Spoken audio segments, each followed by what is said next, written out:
this is Peter Beans. I think this happened when I was 5 or 6, and I was staying at my grandparents' in a room by myself, so I'm presuming, you know, I'd been put to bed about 6 or something, and I woke to see a person, as best as I could describe it, dressed in a spacesuit at the window.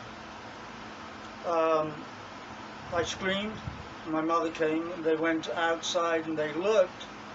They didn't see anything, but there were footprints in the soil.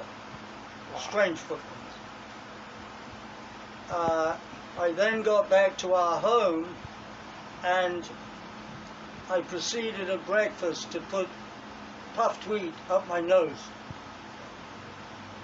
I seemed to have an overzealous want to be pushing things in my nose. I got very scared, and my mother did, because I couldn't get the puffed wheat out of my nose. Well, years later, when I got to know more, I'd found that people who'd been taken had had implants put it up in their nose. And after that, I began to have a very strong understanding that I had some major thing to do on this planet.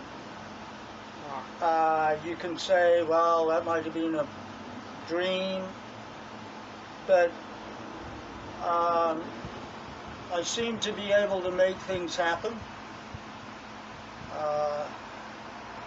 Has it showed up in dreams? Like the memory of it, has it come to you? No, never once. Never once. I think it was very strange, The Boy Who Rode Clouds, how it came in one song back in '89, and then hasn't stopped happening until today. The fact that the cosmos in my writer's hat had been a perfect 8, and then the main dimension had been shattered into a question mark, which I find very interesting, because that's kind of what's happened today. And then this boy has to cause the mortal coil and put that question mark back into the 8.